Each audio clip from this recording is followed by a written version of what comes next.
The Strange Case of Dr. Jekyll and Mr. Hyde by Robert Louis Stevenson. Chapter 3, Dr. Jekyll was quite at ease.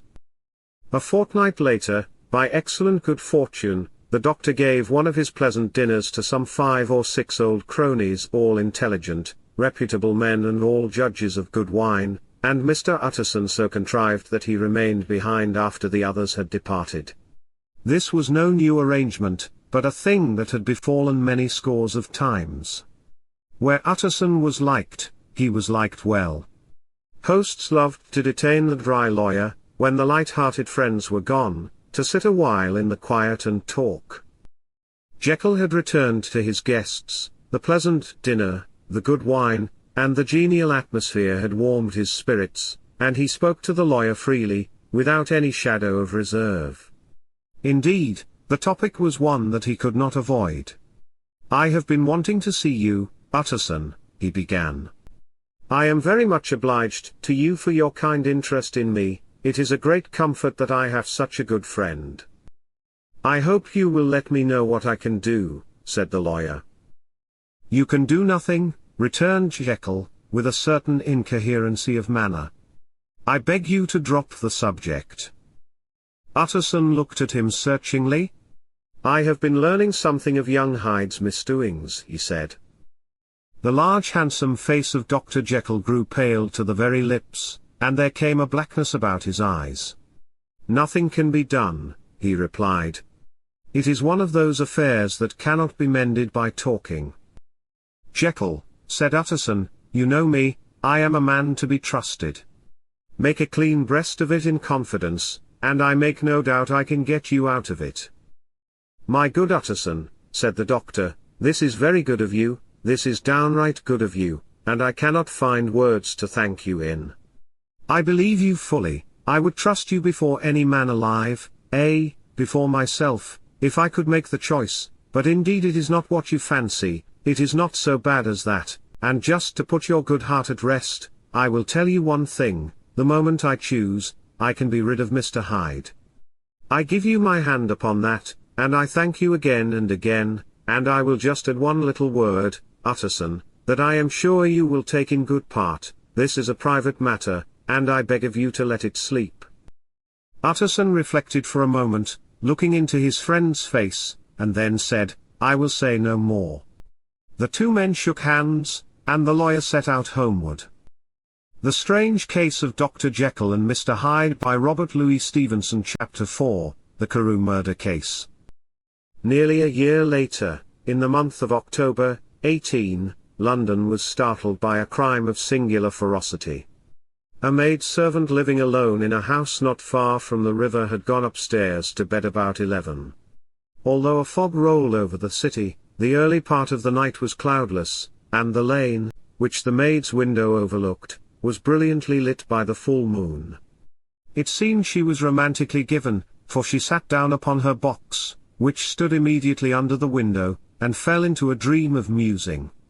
Never had she felt more at peace with all men, or thought more kindly of the world. And as she so sat she became aware of an aged and beautiful gentleman with white hair, drawing near along the lane, and advancing to meet him, another and very small gentleman, whom she had seen very little of before, was likewise advancing.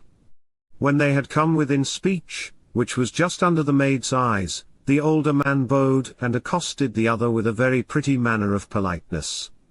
It did not seem as if the subject of their talk was of great importance. Indeed, from his pointing sometimes to the sky, it would appear as if he were only remarking upon the weather, but the moon shone on his face as he spoke, and the girl was pleased to watch it. It seemed to breathe such an innocent and old-world kindness of disposition, yet with something high too, as of a well-founded self-content. Presently her eye wandered to the other, and she was surprised to recognize in him a certain Mr. Hyde, who had once visited her master, and for whom she had conceived a dislike.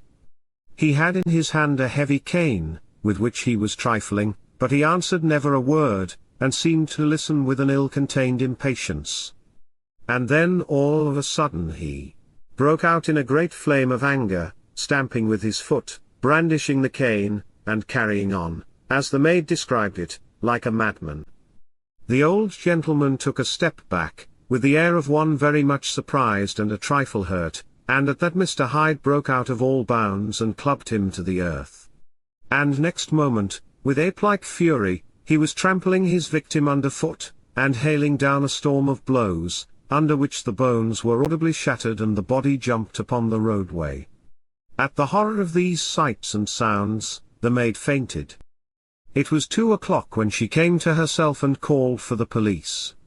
The murderer was gone long ago, but there lay his victim in the middle of the lane, incredibly mangled.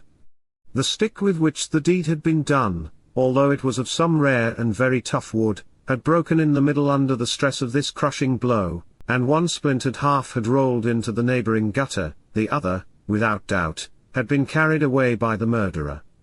A purse and gold watch were found upon the victim, but no cards or papers, except a sealed and stamped envelope, which he had been probably carrying to the post, and which bore the name and address of Mr. Utterson. This was brought to the lawyer the next morning, before he was out of bed, and he had no sooner seen it, and been told the circumstances, than he shot out a solemn lip. "I shall say nothing till I have seen the body," said he. "This may be very serious. Have the kindness to wait while I dress."